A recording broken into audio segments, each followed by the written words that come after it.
지금부터 수업을 시작하겠습니다. 전 시간에는 여러분들의 좀 이해를 돕고자 이제 기존에 했던 이제 송배전 기술 용어 해설집에 대한 내용들이 어떻게 되는지 간단하게 살펴봤고요. 자세한 것들은 여러분들이 살펴보셔야지만 됩니다. 그리고 이제 60회부터 한 68회 정도까지 그 발성배전 기술사 문제 부분을 간단하게 한번 살펴보셨는데, 거기서 여러분들이 느끼셨던 거는 뭐냐면은 아마 이런 걸 겁니다. 아, 참 비슷한 유형의 문제들이 좀 많이 나오는구나. 그럼 그 비슷한 유형의 문제들을 어떤 식으로 공략할 것이냐, 이런 것들도 생각을 하셔야 되거든요. 뭐 올림픽이나 어떤 경기나 보면은 상대 선수를 봅니다. 저 사람의 버릇은 뭐고 이런 것들을. 그것처럼 여러분들도 여기서 나오는 그 문제들의 유형을 보다 보면은 많이 나오는 유형의 문제들이 있다는 얘기죠. 그거는 그만큼 중요하게 모든 사람들이 생각하고 있는 거니까 그것들을 그 파이널반에서 요청되어 있는 대로 자꾸 시험을 보는 겁니다. 앞에서. 그러면 이제 몸 만들기인데요. 이제 코스에 익숙해지는 거죠, 한마디로. 근데 이제 계속 시험을 보니까 여러분들 힘들어 하시는 겁니다. 기본반에서는 전체적인 내용을 설명을 해드리는데, 그 전체적인 내용 설명하면서 이상한 맨날 주문 같은 것만 외우라고 그러고, 열려라 상쾌처럼 맨날 이런 것만 외우라고 그러는데, 그게 나중에는 도움이 됩니다. 제가 봤을 때는. 근데 이제 도움이 되는 부분이요, 합격까지 도움이 되는 게 아니라 아까처럼 40점대, 50점대까지는 만들어지는데 빠른 시간으로 접근을 할 수가 있습니다. 기본적인 점수대를 받을 수 있는 어떤 키워드들이니까. 근데 그 이후의 것들은 여러분들이 만드셔야지만 되기 때문에, 그걸 만들기 위해서는 연구반에서 전체적인 흐름을 좀 배우시고, 그 다음 파이널반에서 여러분들이 직접 작성해 가면서 틀려진 부분, 남하고 비교해 가면서 자기의 부족한 부분이 뭔지를 여러분들이 느끼셔야지만 됩니다. 제가 아무리 얘기한들 여러분들이 느끼시지 못하면 안 되거든요. 골프 치실 때도 자세 좋다 해도 아무리 지적을 해도 뭐합니까? 본인이 안 고쳐지는데. 마찬가지입니다. 근데 제가 하는 거는 뭡니까? 기존에 백타 만드는 방법. 그러면 어떻게 공략해라 이겁니다. 저 홀을 공략할 때 이렇게 해서 공략을 하십시오. 대략적으로 몇 번 우드를 가지고 처음에 1번 우드로 치시지 말고, 아니면 아이언으로 친다든가, 왜 지금 바람이 많이 부니까 이런 식으로 해가지고 그 사람의 그걸 봐가면서 방향만 조절해 드리는 겁니다. 그 다음부터 어떻게 합니까? 끊임없이 노력을 하셔야죠. 그 노력이 뭐냐? 바로 시험 문제를 쓰시는 겁니다, 계속. 근데 이제 여러분들이 힘들어하는 게 방향이다 보니까 제가 요 문제에 대한 컨셉, 저 문제에 대한 컨셉, 이걸 자꾸 반복을 해드리는 거고요. 근데 이제 그 문제에 대한 컨셉이 참 힘든 부분이, 초기에 그런 모든 부분을 받아들이기가 힘듭니다. 어느 정도 되신 분들한테는 도움이 되겠지만, 그래서 지금 들으시는 분한테는 나한테는 안 맞아. 그러면 저는 얘기합니다. 그럼 다른 학원 가세요. 저는 주저없이. 왜? 음식도 궁합이 맞아야 되거든요.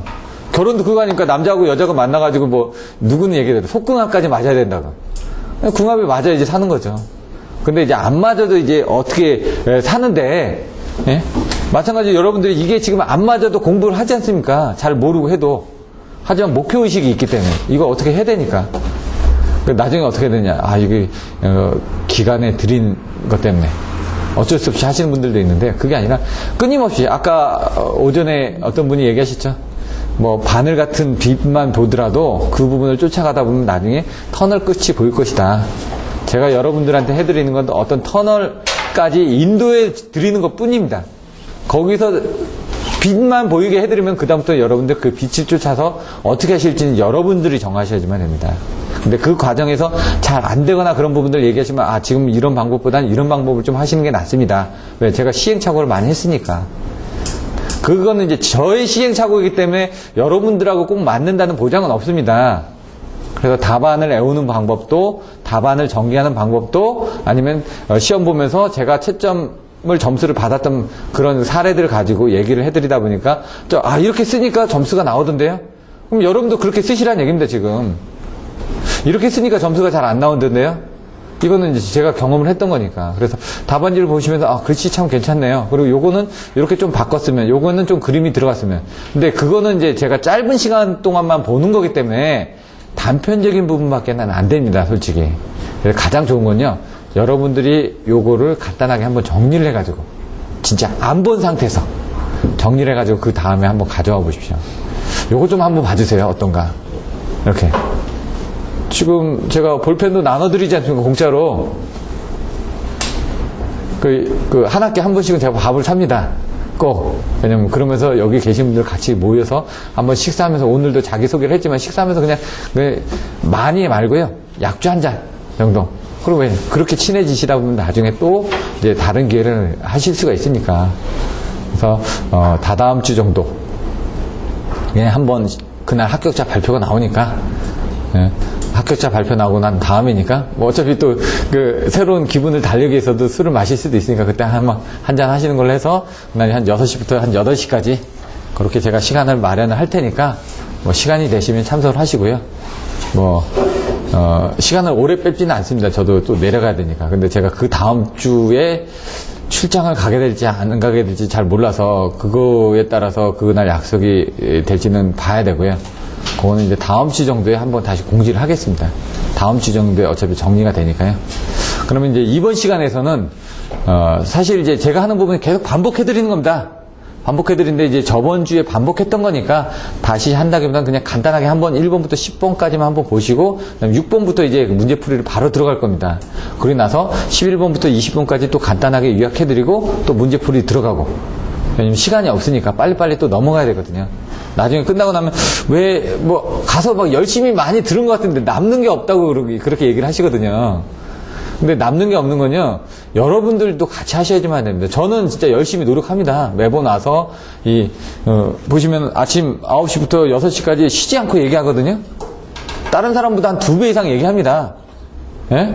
2~3배 이상 말도 많이 하고 힘들고 하지만은 그거를 여러분들이 다 못 가져가시는 거죠.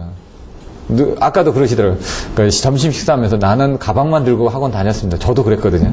그러면 가방만 들고 학원 다니시면 안 되고, 그때 가서 책 보시면 안 되고요. 그날 들은 거 복습하시고요. 그 다음날 들을 거 예습해가지고 오셔야지만 여러분들한테 조금 도움이 됩니다. 그래서 6개월 동안 좀 알차게 해서 6개월 뒤에는 그래도 제가 이 학원을 잘 왔구나, 저라는 사람을 잘 만났구나라는 부분을 여러분들이 좀 느끼고 가셨으면 좋겠습니다. 저도 이제 그러기 위해서 이 자리에 나오고, 여러분들 잘 돼야지 저도 잘 되는 거니까요. 그러면 이제 수업을 진행하도록 하겠습니다. 여기 부분에 대한 것들도 있는데 잠깐 보시면은 이게 목차를 잠깐만 볼까요? HVDC 시험에 많이 나온다고 했죠. 그러니까 넘어갑니다. 전기방식, 염해대책, 복도체, 전선의 진동 및 도약, 송배전 계획의 설계, 케이블 발화원인, 시스, 열화, 지중. 아까 열화 부분 좀 나왔죠. 근데 이 열화 부분에 대해서 종류별로 하라고 했죠. 근데 여기서는 뭡니까? 케이블입니다. 케이블. 변압기 열화 진단도 또 있습니다. 또 뒤에 가시면은. 그렇기 때문에 그걸 종목별로 여러분들이 나눠서 해주시고, 아까처럼 그렇게 열화에 대한 부분을 하라. 그러면 열화는 전기 열화생을 하는데 그 중에 뭐라고요? 변압기도 열화 진단을 이렇게 하고, 케이블도 열화 진단을 이렇게 하고, 전동기도 열화 진단을 이렇게 하고, 발전기도 열화 진단을 하고, 여러분들이 한 것처럼 꾸며주시면 됩니다. 그나마 다행인 거는 제가 그런 것들 다 해봤습니다. 옛날에 전 회사 있을 때 뭐 변전소 감리도 해봤지만 부분방전 측정도 했고요, 유전정제 측정도 다 해봤습니다. 탄델타도 다 테스트 해보고요, DC 성극지수 같은 거는 제가 직접 하지는 않았고 남들이 하는 걸 다 봤습니다. 그런 것들. 절연장법 같은 거 매가 때리는 거예요. 뭐 어렵지 않으니까 그런 건 해봤고, 나머지 뭐 자외선 측정, 적외선 열화선 측정, 이런 것들도 옆에서 다 봤습니다. 어떻게 하는지. 대략적으로 이렇게 된다라는 거는 다른 사람보다는 좀 쉽게 설명드릴 수 있다는 거죠. 왜? 눈으로 다 봤으니까. 그리고 직접 해봤으니까. 근데 이제 여기에 있는 이론적인 부분하고 실제하고는 좀 틀린 부분은 있습니다. 근데 여러분들이 이론적인 부분을 쓰면서 좀 실제적으로 여러분들이 했다는 것처럼 포장할 수 있게끔 해드릴 수는 있다는 얘기죠. 제 경험에 의해서. 오늘 성배전 계획부터 설계가 나갑니다. 그럼 여기 보시면은 간단하게 볼까요? 절연 내용 20번까지만 한번 보자는 얘기죠. 어차피 오늘 20번까지 다 나갈지 안 나갈지도 모르지만 항상 보면은 못 나갑니다. 이게 다른 거 하다 보면은 절연 내력 시험, 뭔가 때린다는 얘기죠. 때려서 얘가 견디는지, 예? 내력을 보겠다는 얘기죠. 유전체, 유전율, 유전체선 보시면 되고요. 지중선로의 케이블 사고 검출 방법, 이거 딱 보면 키워드가 뭐가 나와야 되죠?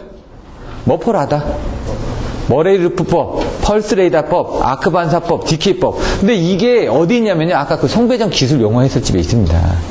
그러니까 거기서 보셔야 된다는 얘기입니다. 예. 여기도 있는데 여기 있는 내용이 좀 부족합니다. 부족한 내용들은 송배전 기술 용어 해설집 보면 자세히 나와 있으니까 보시라는 얘기입니다. 근데 이제 봐야 될 컨셉만 설명드리는 겁니다. 아, 요건 요렇게 보십시오. 머레이리프법은 임피던스에서 계산하는 거기 때문에 그 검유계가 봐야 되는 부분. 아까 X자로 이렇게 나눠진다고 그랬죠. 이게 똑같은 원리입니다. 쉐링 브릿지도 똑같고, 나중에 계산을 하시다 보면은 그 변압기의 내부 부분을 이제 계산하는 부분들이 있습니다. 또 열선실 계산하고 거기서도 똑같은 원리가 적용이 되기 때문에 선로의 작용 인덕터스, 작용 정도느냐, 요거는 시간 관계상 좀 빨리 넘어가려고 합니다. 자세하게 설명드린다는 것보다는 오늘은 그냥 개념 정도 하고. 왜 하냐면요, 여러분 나중에 또 배우실 거거든. 기본서반에서 배우신 그 주에 좀 자세하게 설명드리겠습니다. 왜냐면 지금 해봤자 안 되고요. 지금 하면 또 잊어버릴 거거든요. 그러니까 여기는 개념이 요거 정도입니다. 아, 도체 내부를 이렇게 계산하고 도체 외부를 계산하고, 그 다음에 얘는 어떤 콘덴서의 어떤 그 평판의 원리를 이용해가지고 가우스 저기에서 법칙에서 이런 겁니다 정도만 얘기하고, 나중에 이게 넘어가는 과정들을 기본서에서 또 배우시게 될 겁니다. 근데 기본서에 있는 게 이제 그걸 보시고 여러분들이 그때 가서 직접 한번 보십시오. 그리고 안 되면은 그때 이해가 잘 안 된다 그러면 그때 연구반에서 다시 해드리면 됩니다. 왜냐면 여기는 그냥 쭉쭉쭉쭉 나와 있거든. 근데 이게 넘어가는 단계가 안 나와 있습니다. 그래서 제가 1번 뭐 2번 뭐 요걸 나중에 같이 보면서, 그때 할 때 요거하고 같이 보면서 하면 도움이 되기 때문에 그건 좀 생략을 할 거고요. 최대 전이경도 해가지고 이게 뭡니까? 이 최대 전이경도라고 얘기하는 Gmax가 뭘까요? 파열극한 전이경도라고 얘기합니다. 파열극한 전이경도. 그 Gmax가. 요걸 알려면은 요 작용 전용량을 또 알아야지만 또 이해가 조금 됩니다. 그러니까 결국 전압입니다, 전압. 인덕턴스는 뭐라고요? 전류입니다. 전류가 흐르면서 저항해서 뭔가 생기는 게 인덕턴스라면서요. 얘는 뭐라고요? 전압은? 전하가 흐르면서 전하량에 의해서 생기는 게 전압이라고요. 그럼 최대 전이경도는 전압 아닙니까? 전압이니까 뭐 어떤 전하가 생기는 부분이라는 건, 전하가 생기려면 어떻게 그런가? 주변에 어떤 거리라든가 어떤 에너지의 힘이라든가 이런 것들이 있겠죠. 그래서 얘 같은 건 거리나 이런 부분들이 있기 때문에 물리적 의미에서 코로나 방지 대책에서 유격거리를 증대를 한다든가 복도체를 사용한다든가 이런 것들은 뭡니까? 뭔가 힘이 미치는 어떤 전압이 미치는 변화되는 그 범위에서 좀 떨어뜨려주면 얘가 영향을 안 받는다. 이 얘기죠. 표표가 뭐죠? 전류는 표면도 소전으로 만든 가운데는 자석 생겼어요. 그럼 근접효과는요? 근접효과는 발생할 큰 생략에 따라 예. 전류에 같이 있으면 주파수가 높을수록 전압이 높을수록 예. 효과가 증대돼요. 예. 근데 나중에 이런 것들을 할 때 가장 좋은 방법은 그림입니다. 그림. 지금 여러분 말로 하셨죠? 그림을 그려가지고 두 개 그렸는데 이쪽에 모인다. 이게 근접효과고요. 표표가는 이렇게 해놓고 가운데 안 되고 바깥쪽으로 몰린다. 그래서 자꾸 그림을 그리시라는 얘기입니다. 지금 여러분들이 그렇게 쓰듯이 그 안에 쓰시죠? 채점자 봤을 때 그거 다 읽어보려면 지금 저도 들으면서 근접효과 저는 그림이 먼저 생각나거든요. 딱.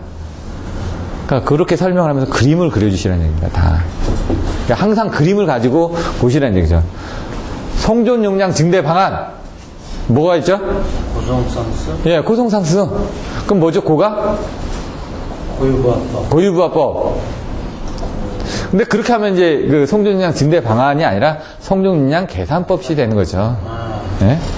그러니까 지금 이제 아무도 얘기를 안 하시니까 성존용량 증대 방안은 뭐가 있죠? 복사체는? 예? 이제 여기서 이제 성존용량 증대 방안에서 가게 되면요. 이제 가공 성존술하고 지중 성존술의 성존용량 증대 방안 쪽으로 이제 또 따로따로 또 쓰죠. 기본적인 성존 용량이 뭔지 해가지고 성존 용량 증대 방안들이 뭐가 있는데, 가공 성존술에서는 어떻게 증대를 해야 되고 지중 성존술에서는 어떻게 증대를 해야 된다.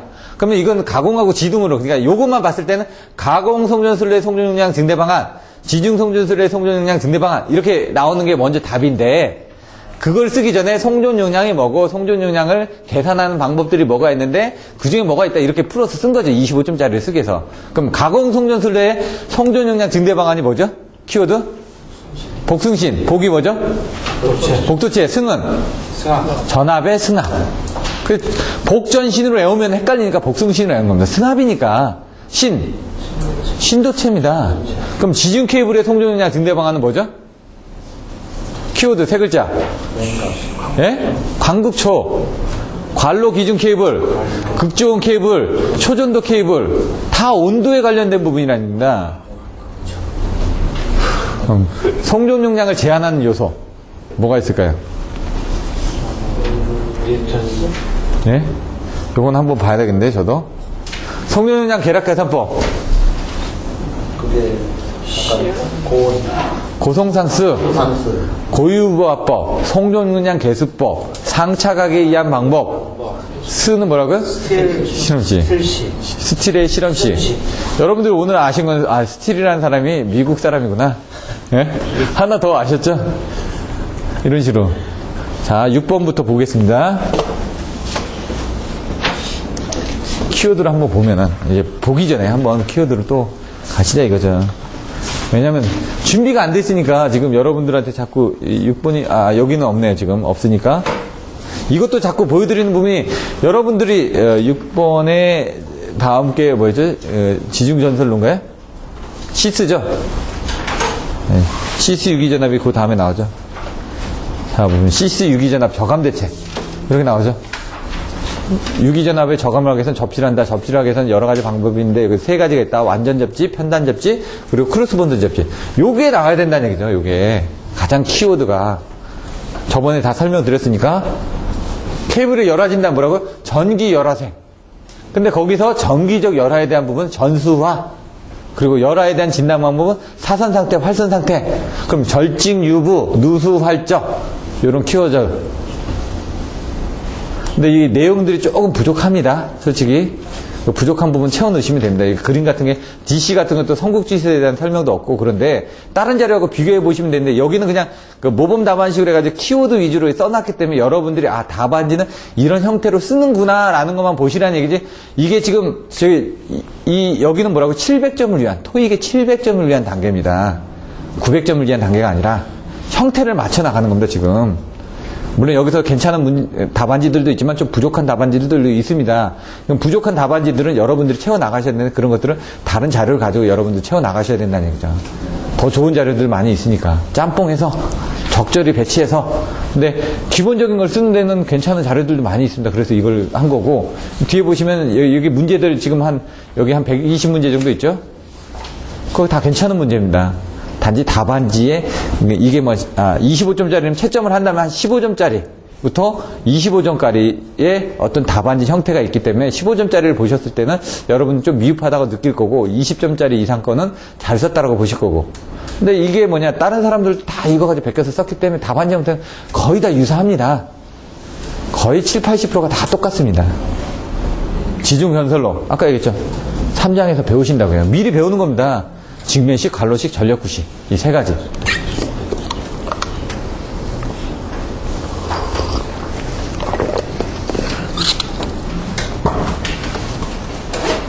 절연내력 시험 때린다고요.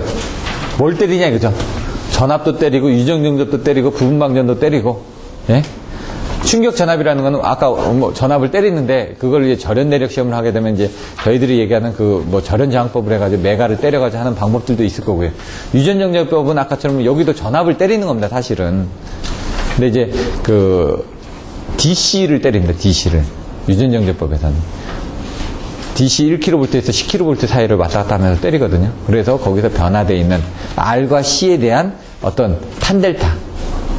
변화율을 봅니다. C에 대한 변화가 얼마나 있었는지를 보고 그걸 가지고 하는 거고요. 부분방전은 사선 상태에서도 부분방전을 한다고 하는데 저는 그걸 잘 모르겠고요. 활선 상태에서는 제가 부분방전을 해봤는데 방전이 일어나려면 어떻게 합니까? 전기가 있어야지 방전이 될 거 아닙니까? 방전이라는 건 뭡니까? 전기가, 배터리도 뭡니까? 배터리 방전됐다고 그랬죠? 그럼 뭡니까? 배터리가 원래 있었는데 그게 방전돼서 지금 안 일어나는 겁니다. 더 이상 방전돼서 더 안 일어나는 거거든요. 그럼 사선 상태에서는 전기가 죽어 있는데 뭔가 나오는 걸 어떻게 보냐 이거죠.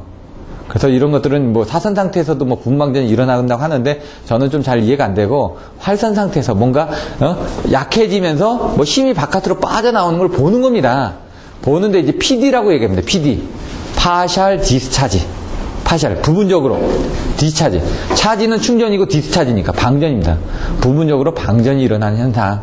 그래서 뭔가 눈에 안 보이는 여기 제가 가지고 있는 동영상 중에 자외선으로 저기 해놓은 것들도 있거든요. 그럼 거기서는 딱 눈에는 안 보이는데 지직하고 하는 부분들이 보입니다. 적외선은 열로만 보는 거고요. 빨진호초 파남보에서 빨간색 바깥쪽이 적외선이고요. 빨진호초 파남보에서 보라색 바깥쪽이 자외선입니다. 여러분들 눈으로 보는 가시광선 이해의 영역을 보는 기계가 적외선 장비고 자외선 장비입니다. 이런 것들도 컨셉을 가지고 보시면 됩니다. 저도 이제 그게 원리가 어떻게 되는지 보다 보니까 어렵지가 않더라고요. 그냥 단지 이제 그걸 우리가 못 보는 영역을 보는 거거든요. 기계를 이용해서. 유전체에 넘어가고요. 지중설로 케이블 사고점 검증 방법. 여기 이걸로 하면은 사고점 머펄하다라고 머펄하다. 좀 내용들이 좀 틀려지긴 하는데 그런 컨셉으로 이제 보통 많이 돼 있습니다. 내용 자체는 비슷하니까요. 작용 인덕턴스. 여기서는 암페어의 주요 법칙. 작용 중력량 가우스. RLCG라면서요. RLCG 외워주시라고요. R, 저항에 의해서 뭡니까? 전류가 흐르죠. 그러면 주변에 자기장이 생길 거 아닙니까? 그게 암페어의 주요 법칙이고요. 얘는 보시면은 CG. 그러니까 C 값을 계산하는데 뭐라고? 이 C 값을 계산하지 않습니까? 지금 작용 중력이냐? 그러면 G, 가우스의 법칙을 이용해가지고. 그럼 평판의 원리를 이용해가지고 이 전압은 뭐라고요? 전하량하고 비유전율 상태에서 전하량. 왜? 전달 계수가 있을 거 아닙니까? 아까 유전체가 나왔지 않습니까? 이거 유전체를 알아야 된다는 얘기죠. 왜? 전기를 전달해 주려면 뭔가 이 배터리처럼 뭔가 저장할 수 있는 공간대가 있어야 되는데 진공에 그게 전달이 잘 되나요? 에너지가? 뭔가 비어있으니까 잘 안 될 거 아닙니까? 그렇다면 공기 중에 유전이라고 뭐 매질의 유전이라고 진공의 유전이라고 다 틀린 거죠. 나무를 갖다 놓고 전기를 때려보시오. 이 뒤쪽에 전기가 잘 들어가나? 이 나무의 목재의 특성 때문에 전기가 못 지나가거든요. 얘는 유전체가 아니니까. 근데 여기 쇳덩어리를 갖다 놓고 전달해 보시오. 바로 들어가죠. 얘는 전기를 전달할 수 있는 유전체이기 때문에. 그래서 도체, 그 다음에 반도체, 부도체 그 개념에서 유전체에 대한 개념도 그렇게 보시면 된다고요. 최대 전위 경도가 나오니까 뭐라고요? 코로나 발생에 파열극한 전위 경도가 나온다고요. 이게 파열극한 전위 경도 계산하는 수식도 나옵니다. 증명하라. 25점짜리로.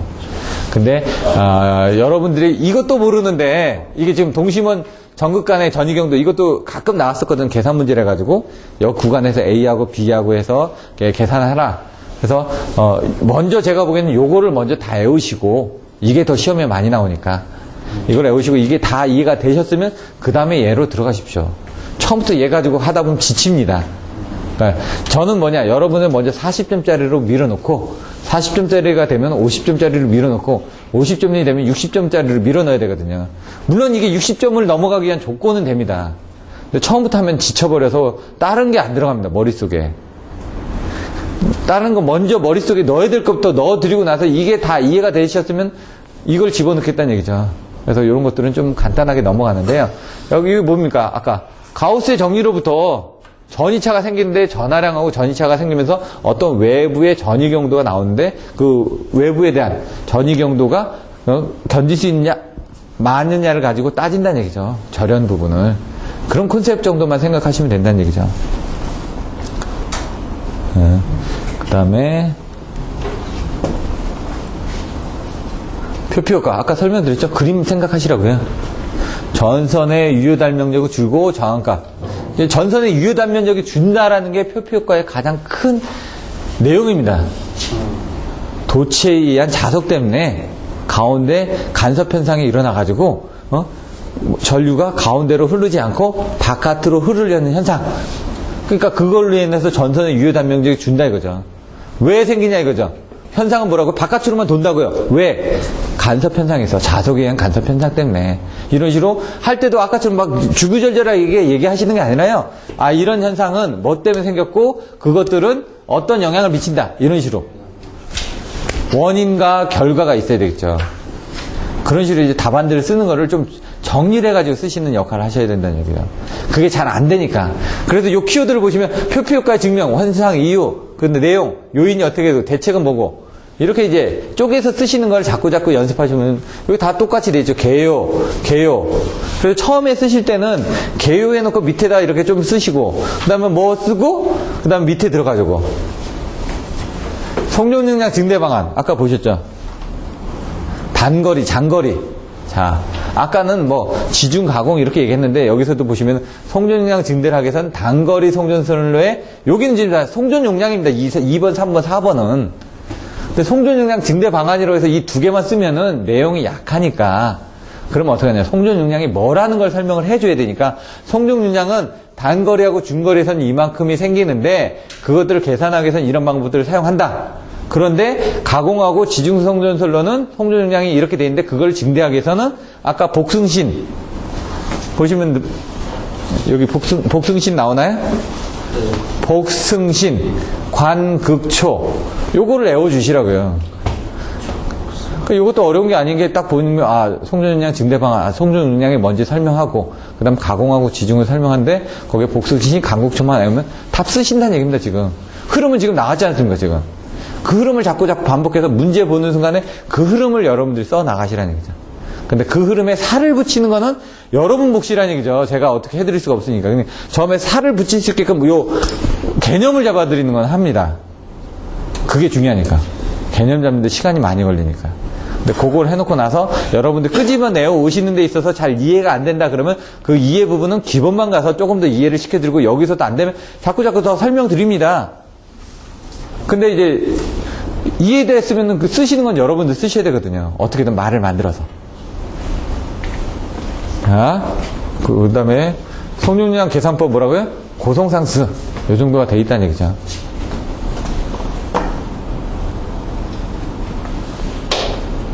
자, 이제 본문으로 들어갑니다. 충분히 많이 준비하셨죠, 지금? 이 정도 들었으면 이제 앞으로 이제 뭐가 나올지 아니까 답안지를 보시면서 실제로 그 답안지가 그렇게 되는지를 한번 찾아보겠다는 얘기입니다. 다음번에도 이렇게 하긴 하는데요. 이제 나중에 시간이 지나다 보면요. 지금 처음이니까 기본만 하고 같이 가니까 이렇게 되는데 나중에 그냥 빨리빨리 넘어갈 수도 있습니다.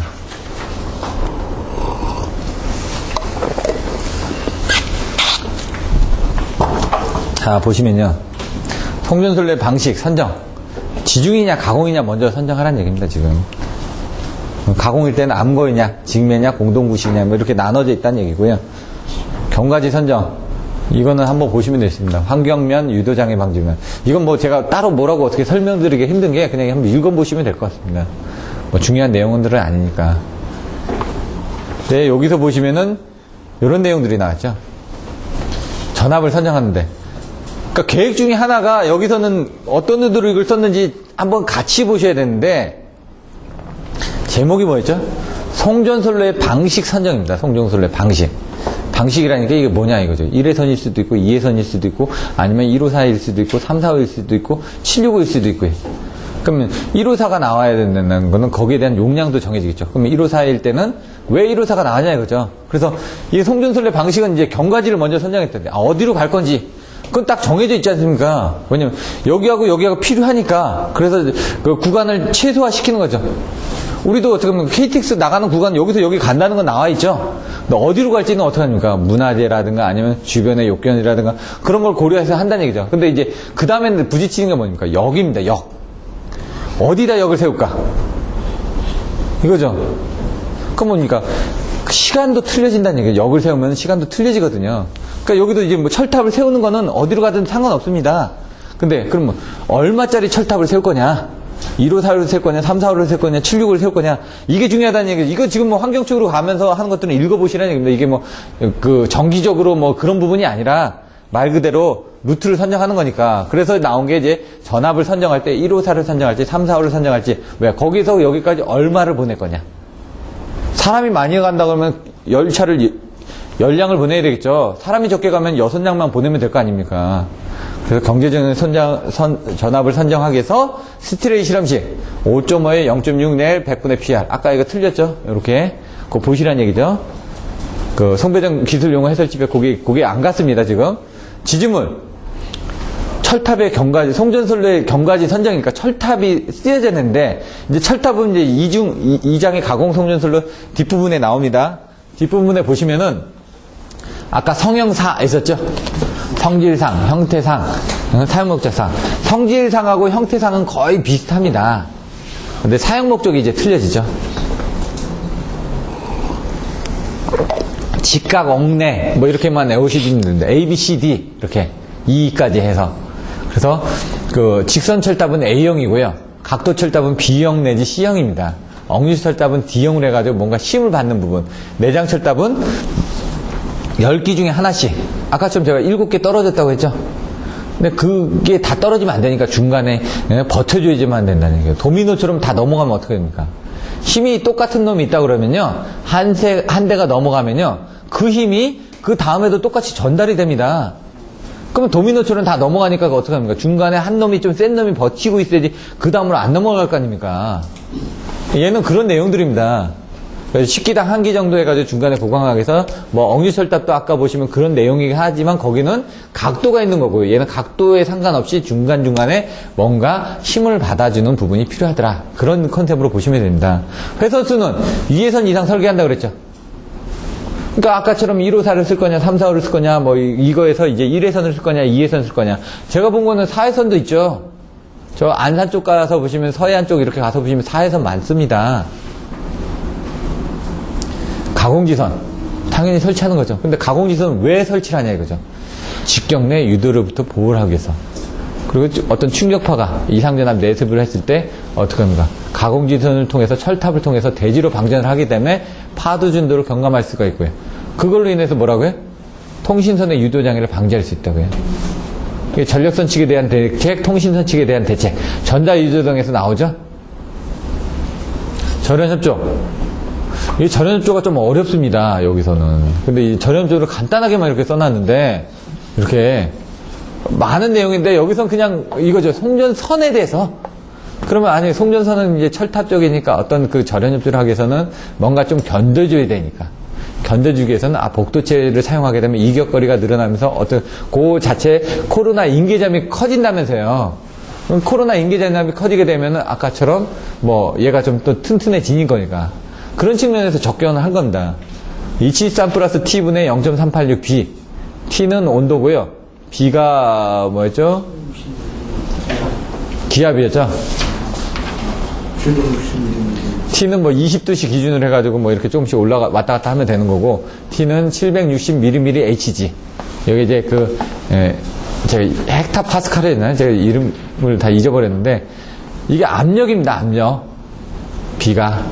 대기 중의 압력. 그래서, 보통은 우리가 천으로 생각하시면 됩니다, 천. 1기압. 기압이라고 생각하시면 되거든요. 1기압에서 이제 떨어지면은, 압력이 떨어지면요, 그게 더 무서운 겁니다. 태풍 같은 경우는요, 태풍의 압력이 뭐 760짜리다. 이거는 힘이 760mmHg 뭐 이렇게 된 것들은 힘이 더 센 거고 780 있다. 그러면 그게 더 센 거라고 생각하시는데 그게 아닙니다.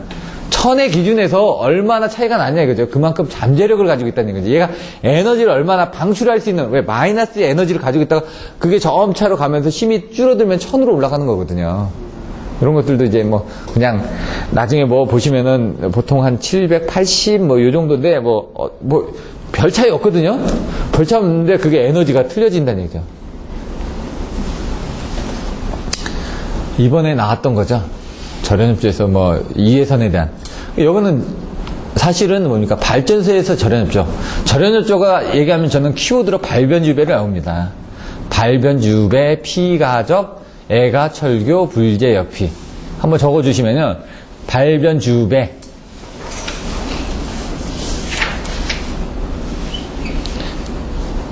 피가적. 애가 철교, 불제, 역피. 애가 철교, 불제, 역피. 이거 왜 발변주배는 그냥 생각하기 나름인데 발전소에서의, 변전소에서의, 주상변압기에서의, 대전선로에서의 이런 게 되고 전압강화도 그렇게 보셔도 됩니다. 보기에 따라서 전압조정도 그렇게 보셔도 됩니다. 여긴 절연협조죠. 전압조정제도 똑같이 그런 걸 써먹으시면 됩니다. 왜? 우리가 전체를 다 보는 거 아닙니까 지금. 그러니까 아까처럼 하나만 외워주시면 다른 데 가서 또 똑같이 이런 내용들을 써먹을 수가 있는데 내용은 좀 틀려지죠. 여기는 절연협조니까 외부에서 어떤 뭐 센 놈이 들어왔을 때 견뎌줘야 된다 이거죠.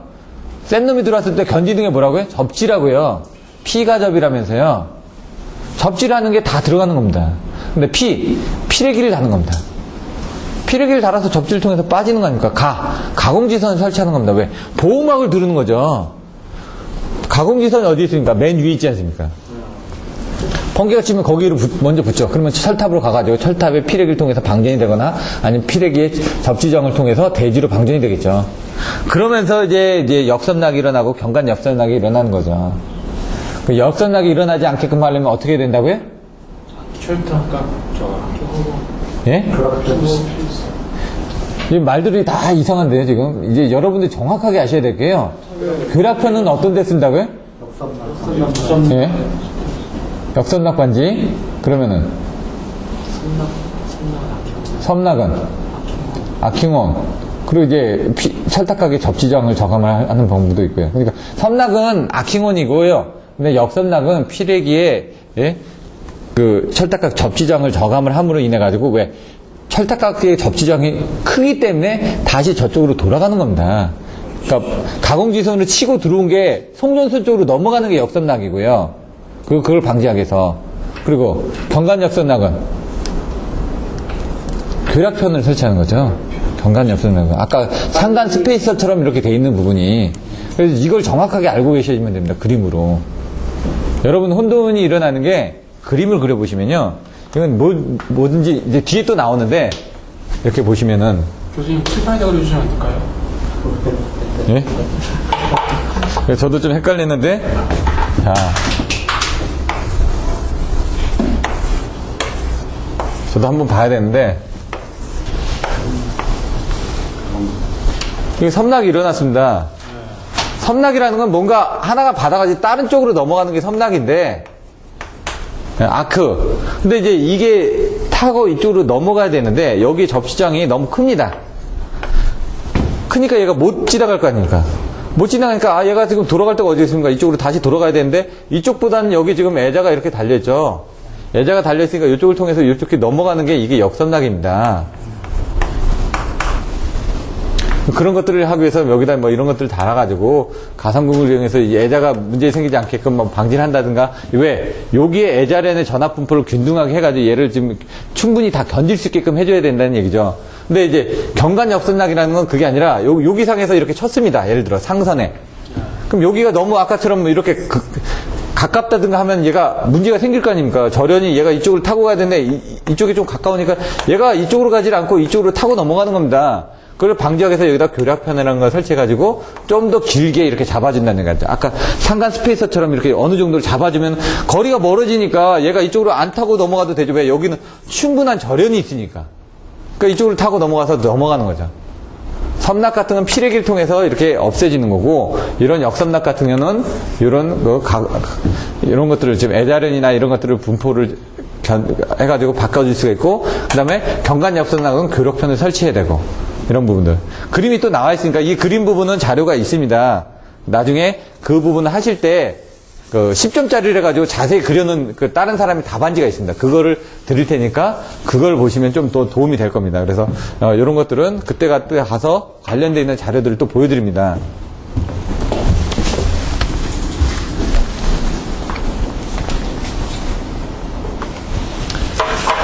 근데 여기서 중요한 거는 여기 있죠. 피레기 설치를 하게 되면 피레기 접지장은 5옴 이하가 적당하다. 대지로 빨리 방전을 시켜줘야 되니까 접지장이 크면 어떻게 됩니까? 방전이 잘 안 되니까. 가공지선은 뭡니까? 다 설치를 하는 거죠, 결국은. 송전선에서 절연협조. 애가철교 불제역이라면서요. 한번 볼까요? 애가철교 불제 역은 없고 피가 있네. 근데 이번에는 이제 사실 역상배열이 더 중요합니다. 이 안에서 빠지면 안 되는데 빠져있죠. 자 볼까요? 송전선에서 절연협조라고 하는 거. 아까 절연처럼 뭔가 번개가 쳐가지고 얘가 견뎌줘야 되는데 애자를 절연을 해줘야 된다는 얘기죠. 애자에서 충분하게 절연이 안 되면 어떻게 되면 그쪽을 차고 넘어가니까 그럼 가공지선 설치함으로 인해 가지고 아까처럼 위에서 대신 막아주죠. 이것도 하나의 절연협조가 되겠죠. 왜? 일반 나전선에 직례가 일어나지 않으니까. 철탑각 접지장, 아까 보셨죠? 철탑각 접지장이 저감이 돼 있으면 대지로 방전시키는데 이런 데들은 상관없습니다. 근데 이제 산악지대 같은 경우 접지장이 잘 안 나오거든요. 그럼 거기는 이제 매설지선을 설치하는 겁니다. 이런 것들. 매설지선 설치해가지고 섬락이 일어나지 않게끔 하려면은 아까 뭐 경관 역섬락도 보시면은 아니, 역선락 방지가 아까 뭐 제가 그 가장 중요한 게 역선락 방지면 철탑각 접지저항 저감이거든요. 철탑각 접지저항 저감을 하기 위해서 어떤 부분을 하냐. 매설지선을 설치하는 거다. 이런 식으로 그런 내용들을 더 써주셔야 된다는 얘기죠. 가공지선과 전력선의 충분한 거리를 유지해라. 경관역선락 방지 교락편. 아까 보셨죠? 그런 식으로. 경관역선락이 나오면 교락편이 나와야 되고요. 철탑각 접지저항이 나오면 이제 섬락을 방지하기 위해서는. 섬락이라는 것들도 지금 보시면 이것도 이제 이건 역섬락입니다. 역섬락 방지를 해서 철탑각 접지저항을 저감하는 거고 경관 역섬락 방지하기 위해서 교락편을 설치하는 거고 철탑각 접지저항을 저감해서 매설지선을 추가로 설치하는 거고요.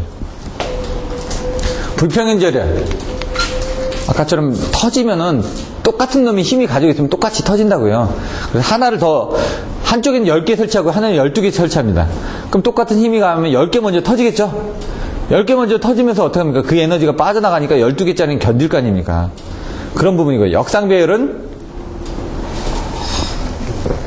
2회선 이상일 때. 이번에 2회선으로 문제가 났죠? 이거는 그냥 한번 보시는 건 지장 없는데, 여기에 A가 있고,